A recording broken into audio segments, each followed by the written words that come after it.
tim hukum 01 tidak memahami TSM. Justru tim hukum 01 itu memahami TSM itu bahwa sudah terjadi bukan hanya pelanggaran undang-undang tetapi pelanggaran konstitusi itu. Dan itu sangat sistematis. Karena yang menyatakan ini tidak berwenang. Harusnya ini menjadi kuantitatif saja. MK ini di mana-mana di seluruh negara itu disebut sebagai Constitution Guard, penjaga konstitusi. Maka dia harus memastikan konstitusi itu tidak dilanggar, malah memberikan pembenaran dan kemudian menggunakan kekuasaan kewenangannya untuk menyebarkan bansos, mengeluarkan bansos ditarik waktunya yang dari biasanya April menjadi Februari. Itu namanya penyalahgunaan. Nah, penyalahgunaan inilah ranah dari Mahkamah Konstitusi untuk memeriksa.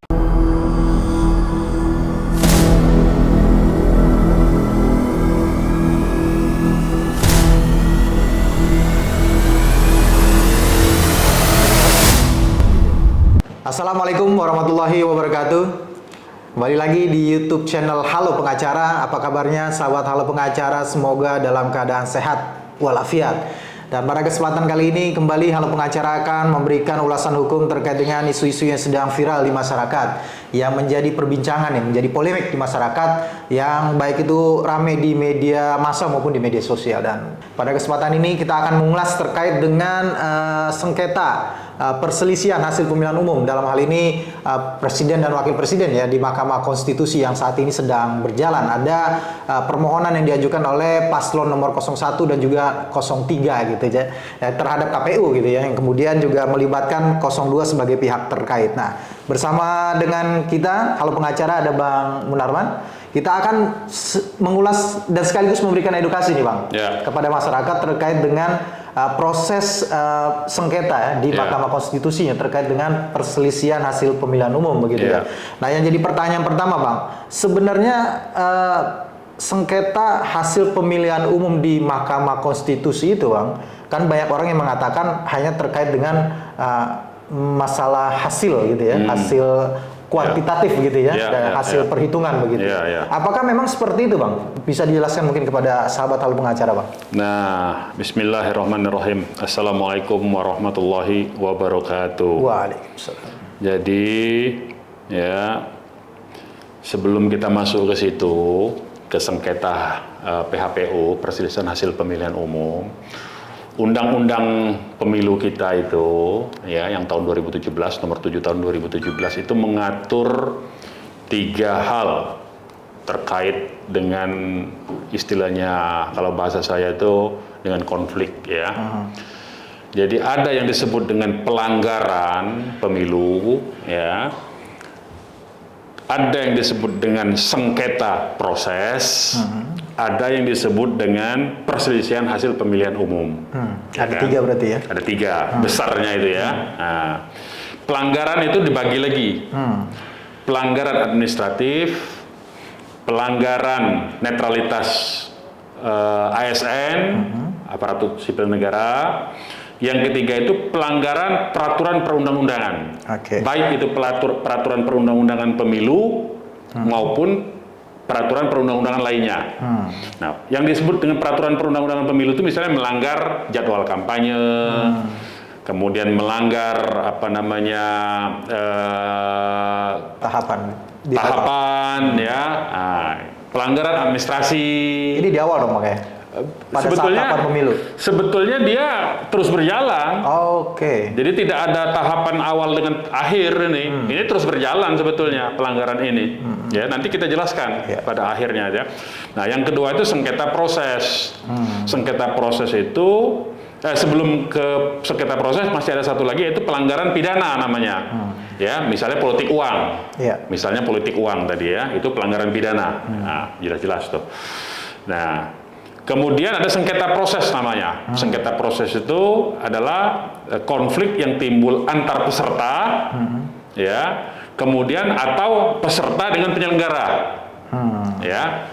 Misalnya KPU kemarin itu mengeluarkan keputusan KPU nomor berapa? katakanlah nomor sekian, kemudian keputusan ini merugikan salah satu calon atau menguntungkan salah satu calon. Nah, itu sengketa proses namanya. Itu di mana, Bang? Itu Bawaslu. Di Bawaslu. Sama, yang pelanggaran tadi juga Bawaslu. Cuman nanti Bawaslu menyalurkan atau memberi sanksi langsung ya. Nah, yang ketiga baru namanya perselisihan hasil pemilihan umum. Nah, perselisihan hasil pemilihan umum ini memang menyangkut suara. Ya, nomenklaturnya itu begitu. Ya.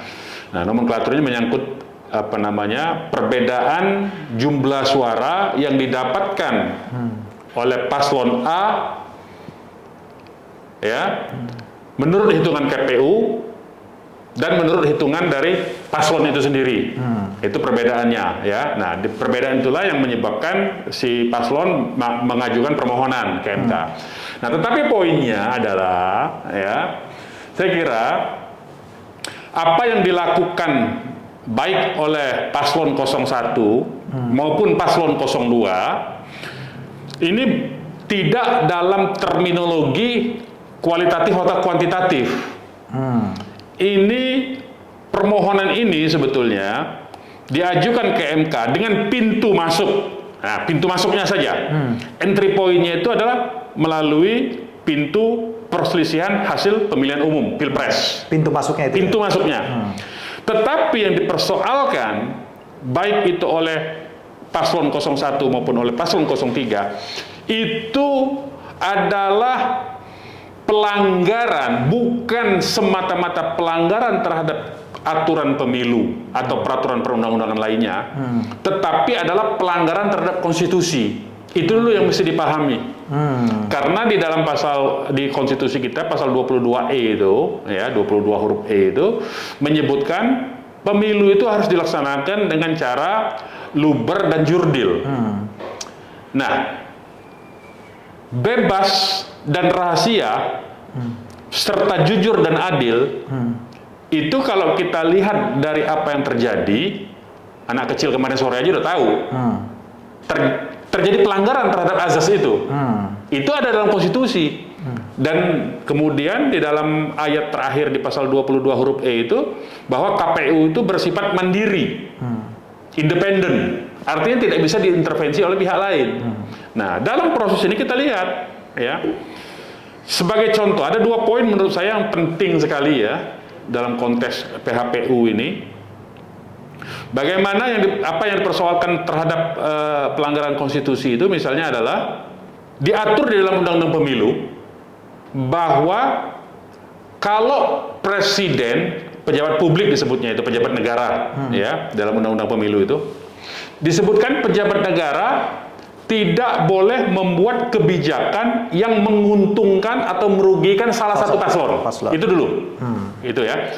Dalam hal ini siapa yang dipersoalkan oleh paslon 01 dan 03, yaitu presiden yang sedang menjabat, yang incumbent sekarang, yang menjabat sekarang. Ya, presiden yang sedang menjabat ini membuat keputusan yang merugikan salah satu calon dan menguntungkan salah satu calon lainnya, merugikan 01 dan 03, menguntungkan 02. Apa itu? Bansos, ya kan? Dia membuat kebijakan bansos di mana bansos itu diturunkan beberapa hari menjelang pencoblosan hari H. Dan di beberapa daerah tertentu saja kalau dan itu di daerah yang dianggap berdasarkan hitungan mereka adalah hitungannya itu kantong-kantong 01 dan kantong-kantong 03. Itu satu. Mengapa bansos juga dijadikan alat berpolitik dan lain sebagainya? Gentong babi atau pork barrel politics. Cara berpolitik yang menggunakan uang negara untuk digelontorkan ke daerah-daerah pemilihan oleh para politisi agar dirinya bisa dipilih kembali. Tapi tentu saja kali ini Jokowi tidak sedang meminta orang untuk memilih dirinya, melainkan penerusnya. Yang kedua, jelas-jelas salah satu menteri ada di video beredar, Menteri Perdagangan dalam hal ini, ya, Zulkifli Hasan, menyatakan itu bantuan dari Jokowi, padahal itu duit APBN. Bantuan dari Jokowi, kemudian diminta siapa yang dukung Jokowi, siapa yang setuju dengan Jokowi, makanya dukung Gibran. Itu clear bahasanya dari Menteri Perdagangan. ya kan? Zulkifli Hasan dalam. Yang kasih bansos sama BLT siapa? Makanya kita dukung Gibran. Cocok? Artinya bansos itu didayagunakan untuk mempengaruhi ya pemilih. Padahal di dalam undang-undang pemilu itu satu aturan yang dilanggar ya. Pejabat negara tidak boleh mengeluarkan kebijakan yang menguntungkan atau merugikan salah satu paslon. Dengan bansos yang ditumpukan, ya artinya disebar yang jaraknya berdekatan dengan hari H pemilihan, maka itu saja sudah merupakan kebijakan sebetulnya dari pejabat negara ini. Ya, kemudian itu dibuktikan dengan omongan dari menteri kabinetnya sendiri. Itu yang kedua, ya kan, menterinya artinya ikut membenarkan kebijakan. Membuktikan kebijakan itu ada dari presiden. Yang ketiga, undang-undang pemilu kita itu menyebutkan bahwa dilarang memberikan sesuatu karena itu masuk kategori pidana pemilu itu. Bisa dilaporkan dong ya? Bisa dilaporkan harusnya. Bisa dilaporkan. Itu pidana pemilu. Nah, pidana pemilu karena itu pemberian, disebutkan pemberian dari Jokowi, makanya pilih Gibran, maka itu disebut artinya pemberian yang mempengaruhi pemilih. Maka itu pidana kategori. Jadi ada pelanggaran administrasi, pelanggaran undang-undang, tidak boleh berpihak, ya, tidak boleh menguntungkan, dan pelanggaran pidana. Dari segi itu satu, ya kan? Dan pelakunya perintah untuk melakukan itu adalah dari presiden. Nah, itu satu. Nah, persoalan yang kedua adalah bahwa poin yang kedua itu variabelnya itu adalah bahwa Bawaslu, kalau kita baca ya jawaban Bawaslu di dalam sidang MK ini, hampir sebagian besar, kalau saya baca itu catatannya itu mungkin hampir 90% laporan dari masyarakat atau laporan bahkan dari 01 dan 03 itu yang dilaporkan ke Bawaslu tetapi tidak bisa ditindaklanjuti dengan alasan tidak mencukupi syarat formil dan kategori kedua bukan merupakan pelanggaran. Itu jawaban dari Bawaslu. Nah, artinya di sini poin yang ini, poin Bawaslu ini, artinya Bawaslu didesain sedemikian rupa untuk tidak memproses semua pelanggaran-pelanggaran yang terjadi tadi. Ya kan? Itu artinya membuktikan bahwa ini sistematis, terstruktur. Ya kan? Sistematis dan terstruktur. Sistematisnya apa? Didesain itu. Setiap laporan yang masuk tidak bisa dipenuhi karena tidak memenuhi syarat formil. Tidak memenuhi syarat, bukan merupakan tidak mencukupi, tidak ditemukan indikasi pelanggaran. Jawabannya sama. Jadi kan ini ada modus sebetulnya. Nah, inilah sebetulnya bukti kedua bahwa pemilu ini terjadi pelanggaran secara terstruktur dan sistematisnya itu di situ. Sementara masifnya itu ada di banyak laporan itu. Nah, yang ketiga, poin yang ketiga yang perlu di clearance kepada publik ini ya, yang kan banyak ini pendapat-pendapat yang menyatakan bahwa KPU MK hanya berwenang memeriksa selisih. Oh tidak, ini poin ketiga saya mau jawab. Ini justru pertanyaan kami sebenarnya. Iya, apakah MK berwenang memeriksa ini? Nah, tadi pertanyaan pertama tadi, apakah pihak tim hukum 01 tidak memahami TSM? Justru tim hukum 01 itu memahami TSM itu, terstruktur, sistematis dan meluas itu, justru karena mereka mengajukan permohonan dengan bukti-bukti bahwa sudah terjadi bukan hanya pelanggaran undang-undang tetapi pelanggaran konstitusi itu. Dan itu sangat sistematis. Jadi dengan uraian pelanggaran konstitusi itu ya, azas tadi itu ya, rahasia, bebas rahasia, kalau lubernya langsungnya udah terpenuhi ya, langsung kan, tapi bebas rahasia, jujur dan adil tidak terpenuhi. Yang kemudian KPU-nya, penyelenggara pemilunya tidak bersifat mandiri dan independen. Nah, itu konstitusi, dan itulah disebutnya desain sistematis dan terstrukturnya itu. Nah, yang ketiga tadi saya mau katakan, kan ada yang menyatakan ini tidak berwenang, harusnya ini menjadi kuantitatif saja. Dilihat dulu kuantitatifnya, baru kemudian dengan penjelasan kualitatif. Sebetulnya bukan soal kuantitatif atau kualitatif. Persoalannya kan MK ini adalah ya yang disebut MK ini di mana-mana di seluruh negara itu disebut sebagai Constitution Guard, penjaga konstitusi. Maka dia harus memastikan konstitusi itu tidak dilanggar. Oke, paham. Ya kan? Nah, karena dia ada Constitution Guard, sementara pemilunya mulai dari proses awal sampai dengan akhir dan perilaku penyelenggaranya melanggar konstitusi, maka MK berwenang. Itu bisa kita buktikan ketika salah satu hakim MK dalam sidang yang kemarin beberapa hari yang lalu menyatakan kalau Bawaslu tidak menjalankan fungsinya, tidak memproses semua laporan itu, maka itu akan diperiksa oleh MK. Karena itu bagian dari konstitusi soalnya. Diambil alih dong berarti ya kewenangan Bawaslu. Memang wajib. Berarti harus dibuktikan Bawaslu itu tidak, tadi Abang bilang sudah dibuktikan. Dan Bawaslu sendiri sebetulnya gampang saja MK sudah ngambil kesimpulan. Dengan jawaban Bawaslu yang hampir 90% menyatakan laporan tidak diterima, laporan tidak mencukupi bukti, laporan tidak memenuhi syarat formil. Dengan itu saja sebetulnya jawaban KPU dari semua laporan itu, ya 90% loh saya jawab ya, bukan 100%, 90%. Itu saja sudah membuktikan terstruktur dan sistematis bahwa memang Bawaslu didesain untuk melumpuhkan semua komplain, baik itu dari peserta maupun dari masyarakat. Iya, itu untuk menjawab pertanyaan ini ya Bang, di masyarakat bahwa tadi Mahkamah Konstitusi itu hanya sebatas sebagai mahkamah kalkulator begitu ya. Bahwa kemudian ada ahli juga yang mengatakan bahwa ya tadi Abang bilang sempat singgung juga bahwa seharusnya yang terkait dengan TSM tadi ya, pelanggaran administrasi itu harusnya mekanismenya diselesaikan melalui Bawaslu. Gitu. Karena itu adalah kualitatif gitu ya. Mahkamah Konstitusi tidak berwenang untuk mengadili yang sifatnya kualitatif. Tapi dengan jawaban Abang yang tadi bilang bahwa Mahkamah Konstitusi itu sebagai penjaga konstitusi, penjaga konstitusi, yang kemudian bahwa perselisihan hasil yang sifatnya kuantitatif itu hanya sebagai pintu masuk untuk menyelesaikan permasalahan pelanggaran konstitusi itu. Nah, apakah ini dalam prakteknya ya Mahkamah Konstitusi itu sudah pernah melakukan ini pada pemilu sebelumnya gitu Pak?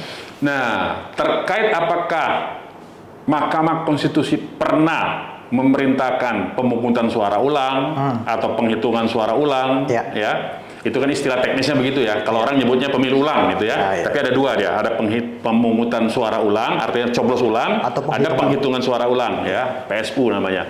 Nah, memang dalam masalah pilpres belum pernah terjadi, tetapi MK itu pernah membuat keputusan yang demikian, yaitu PSU, pemilihan suara ulang dan pemungutan suara ulang, ya itu terhadap pilkada. Oh iya, perkara-perkara pilkada. Di pilkada sudah tuh beberapa kali, ya.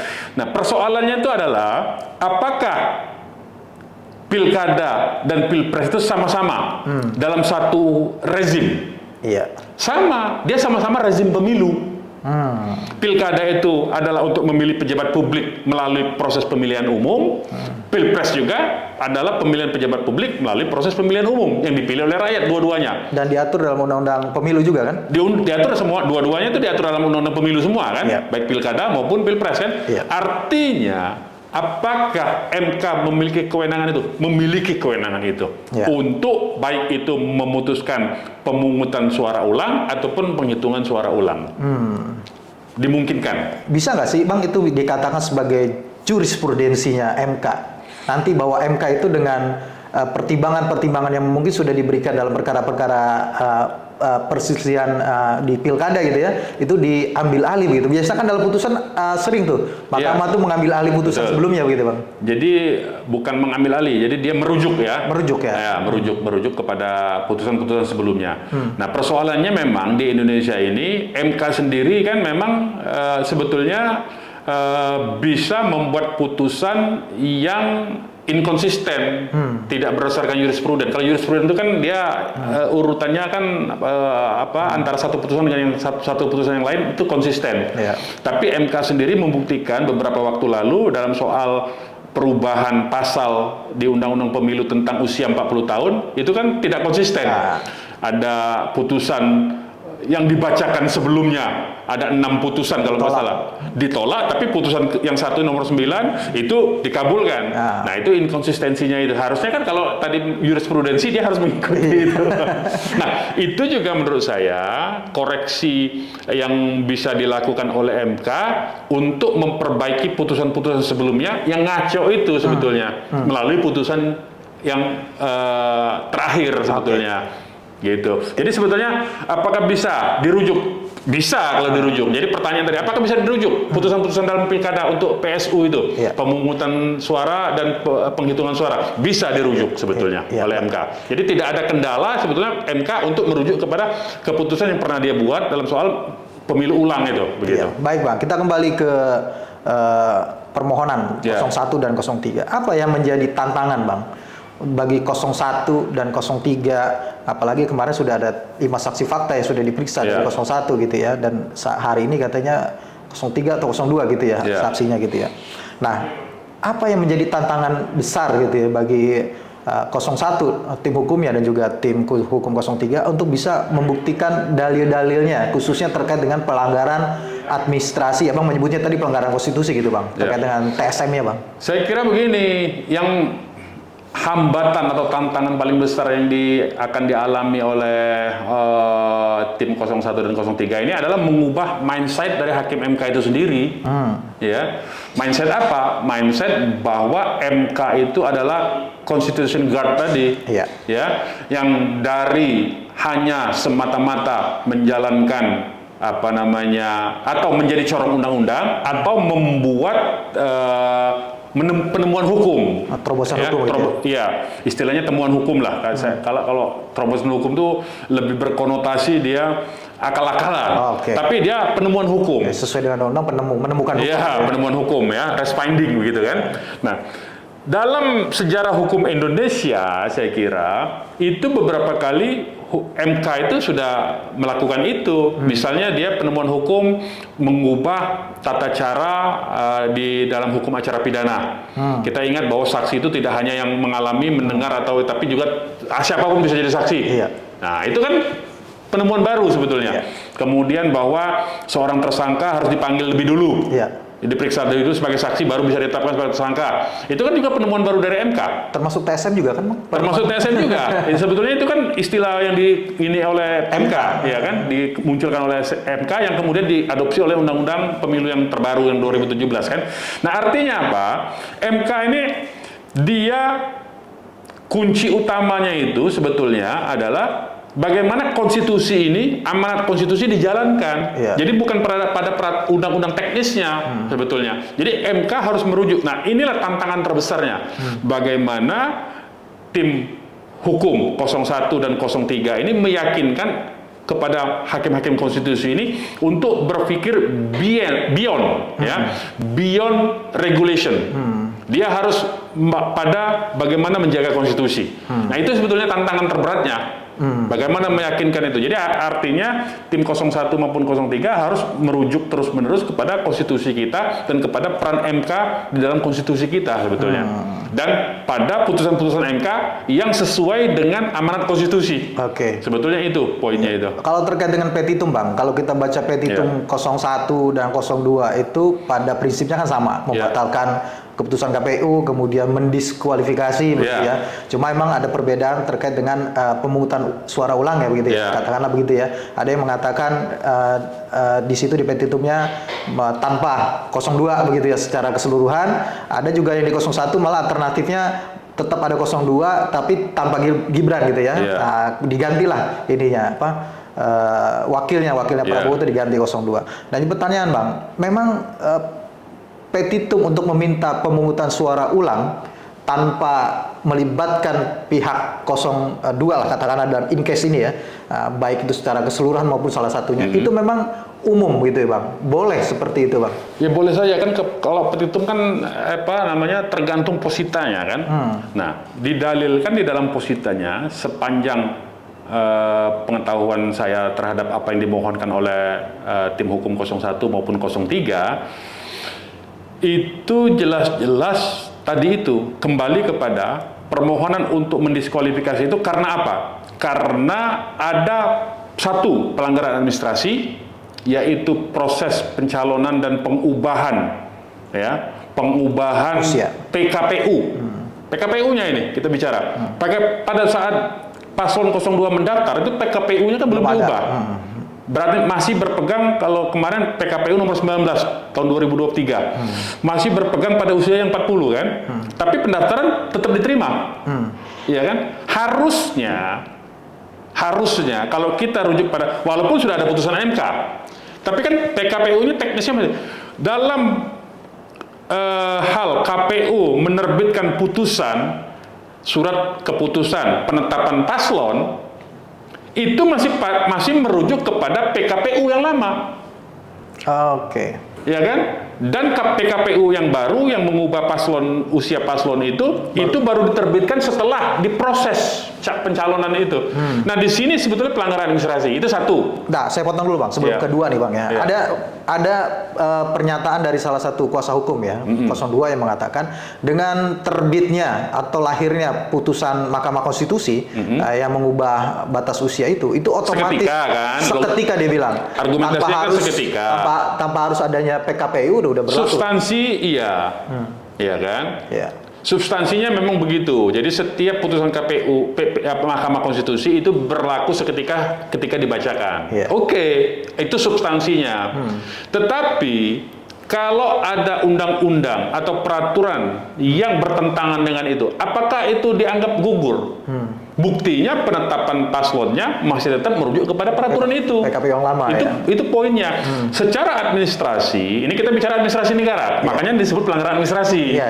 Nah, secara administrasi negara, maka peraturan-peraturan yang bertentangan dengan keputusan yang sudah dikeluarkan oleh MK itu mesti dihapus. Itu loh. Kalau dia masih eksis, ya, maka itu justru bertentangan. Disinilah letak pelanggaran administrasinya itu. Itu satu. Ya.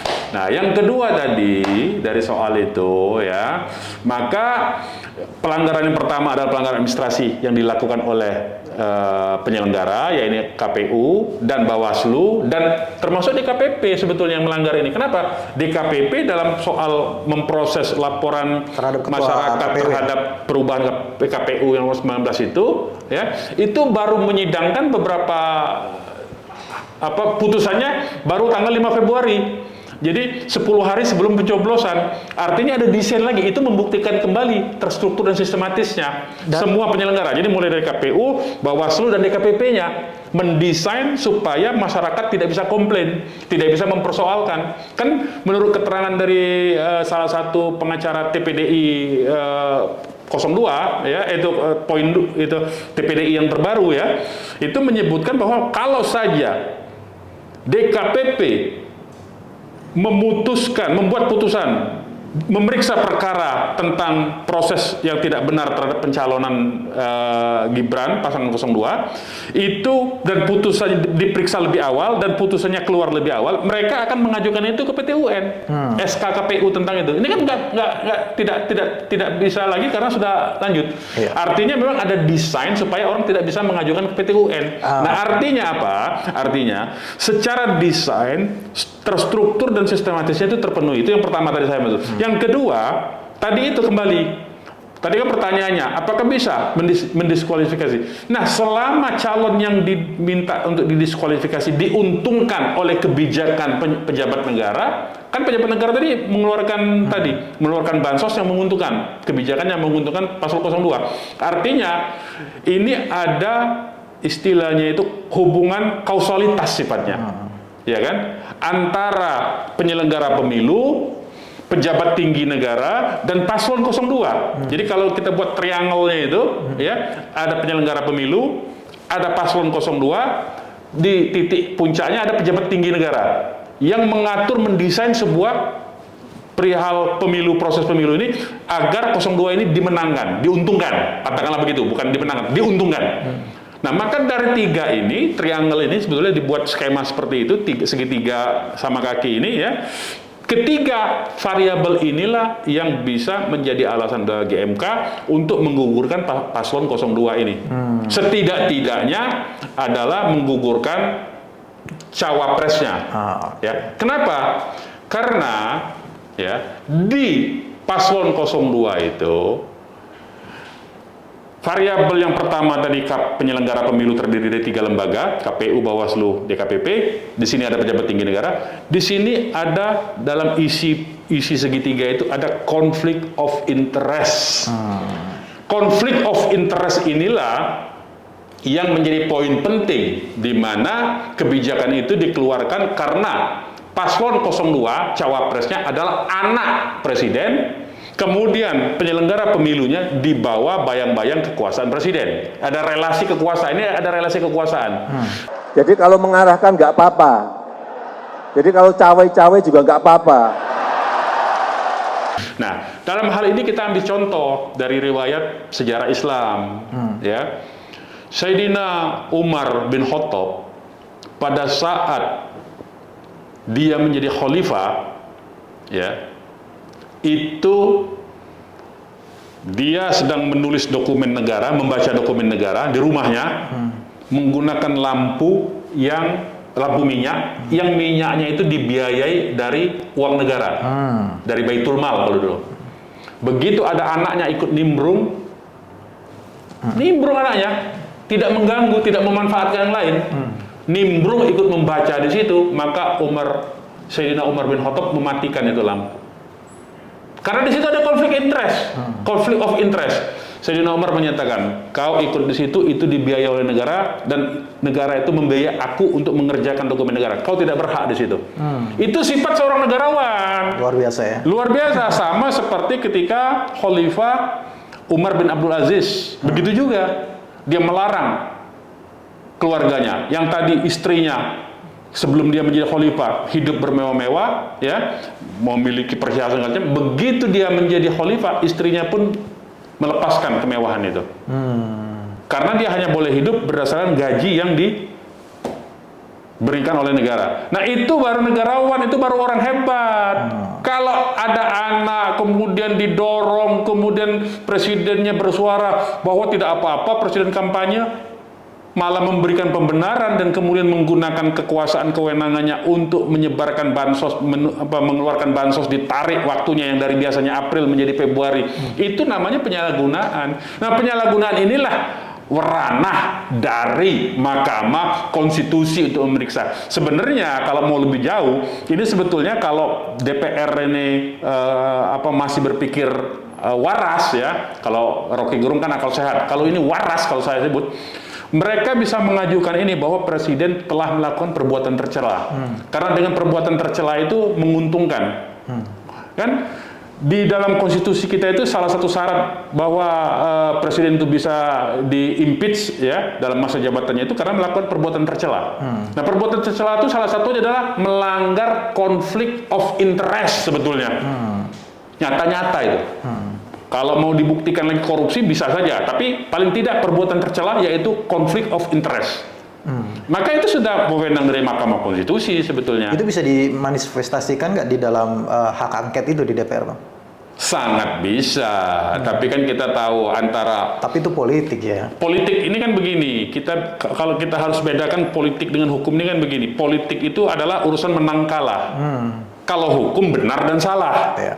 Nah, orang politik nggak mikir benar salah, tapi menang kalah, yang penting menang. Makanya kan dia selalu argumentasinya, udah kalah aja. Karena memang otak busuk itu memang antara menang dan kalah saja. Tapi kalau orang hukum, benar dan salah. Yang mana yang benar, itu yang diakomodir, yang mana salah itu harus dihukum. Oke, baik. Kita kembali ke hukum nih, Bang, ya. Supaya itu hukum juga ini. Kita kembali ke hukum. Ini hukum ini. Bicara hukum. Hukum itu, jangan dikira hukum itu cuma undang-undang. Hukum itu adalah keadilan, esensinya. Hukum itu adalah etika. Hukum itu di atas konstitusi sebetulnya. Jadi kita juga jangan mengedukasi masyarakat bahwa hukum itu semata-mata peraturan perundang-undangan. Itu namanya rule by law, bukan rule of law. Nah, ini yang penting kita iniin ke masyarakat ya sebetulnya. Kembali ke masalah problem hukum yang dalam konteks hukum yang berkeadilan. Iya, berkeadilan yang ada di Mahkamah Konstitusi. Ini terakhir, Bang, ya. Ini pertanyaannya dengan komposisi hakim Mahkamah Konstitusi yang sekarang ya. 8 ya berarti ya, tanpa... Ya, karena kan sudah di ini kan karena dia memiliki konflik of interest karena ini mengadili ponakannya kan, jadi dia tidak bisa kan, dia mundur harusnya kan.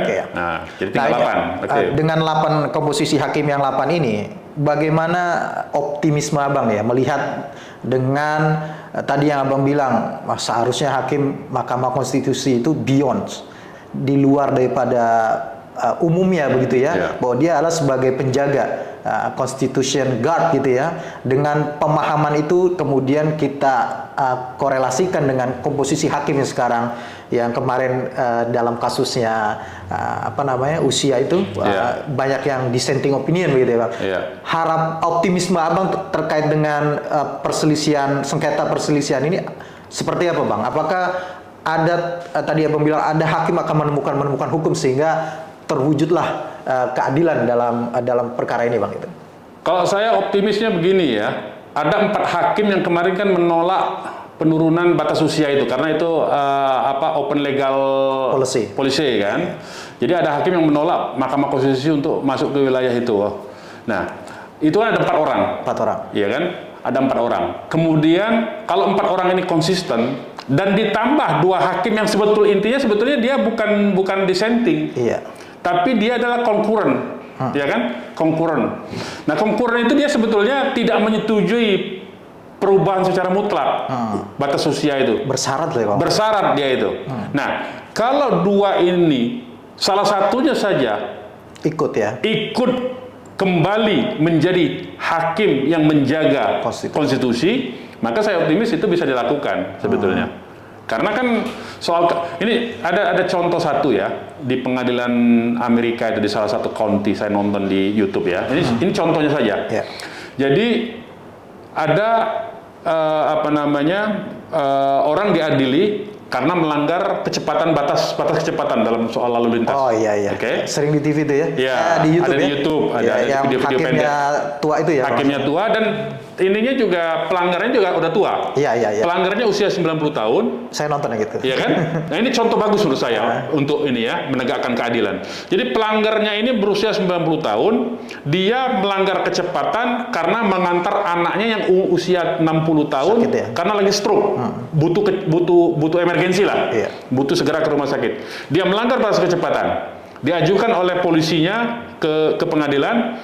Dan hakimnya ngomong apa? Hakim membatalkan tuntutan itu. Kenapa? 2 pertimbangannya. 1, dia memang dalam keadaan darurat, melanggar batas kecepatan. Yang kedua, dia panik karena itu ada anaknya yang sedang sakit. Ya. Yang ketiga, usianya sudah uzur. Jadi dia tidak bisa terlalu mengontrol itu. Ya. Nah, hakim membatalkan tuntutan itu. Ini artinya apa? Bisa kok hakim itu keluar dari rambu-rambu yang menyulitkan dia menjadi penegak keadilan, bukan menjadi corong undang-undang. Nah, itu poin pentingnya. Jadi saya optimis 4 hakim yang kemarin menolak menurunkan batas usia, ditambah dua hakim yang konkuren opinion itu untuk kembali kepada pikiran warasnya, ya. Pikiran warasnya yang itu bisa mendiskualifikasi, paling tidak mendiskualifikasi menurut saya, mendiskualifikasi paslon 02, setidak-tidaknya mendiskualifikasi cawapresnya. Karena apa? Cawapres inilah sumber pelanggaran etika, sumber pelanggaran konflik of interest, sumber pelanggaran undang-undang pemilu, sumber pelanggaran konstitusi. Sebetulnya itu poinnya. Siap. Jadi kalau ada yang menyatakan 01 tim hukum 01 tidak memahami nomenklatur dengan kalimat daripada nomenklatur TSM, kemudian ada lagi yang menyatakan bahwa MK tidak berwenang, hanya berwenang mengadili perselisihan angka hasil proses hasil pemilu. Itu semua sebetulnya hanya pada konteks kategori opini dan corong undang-undang. Tapi kalau hakim MK kita angkat menjadi hakim yang menjaga konstitusi, maka dia biasa masuk mengadili perkara-perkara yang penyelenggara pemilunya tadi tidak bekerja maksimal, tidak mandiri, tidak independen, ya, didesain untuk memenangkan 02. Kemudian pejabat tingginya membuat kebijakan juga menguntungkan 02. Belum lagi kita bicara aparat-aparat di bawahnya yang melakukan tindakan-tindakan yang sama yang diperintahkan oleh pejabat tinggi negara ini. Saya kira itu kewenangan dari Mahkamah Konstitusi, mutlak kewenangan Mahkamah Konstitusi saya kira. Jadi pendapat-pendapat itu terbantahkan sebetulnya. Saya kira. Ya, Bang Munarman optimis gitu ya, bahwa hakim Mahkamah Konstitusi akan menjadi penegak keadilan, menjaga konstitusi, bukan sebagai corong undang-undang. Selama mereka memahami perannya sebagai penjaga konstitusi. Baik. Terima kasih Bang Munarman atas pencerahannya. Ya, terima kasih juga sahabat Halo Pengacara yang sudah menyaksikan video ini sampai dengan selesai. Mudah-mudahan informasi dan ulasan yang kita sampaikan memberikan pencerahan kepada sahabat Halo Pengacara semua. Terima kasih sekali lagi. Salam Halo Pengacara. Assalamualaikum warahmatullahi wabarakatuh. Waalaikumsalam warahmatullahi wabarakatuh.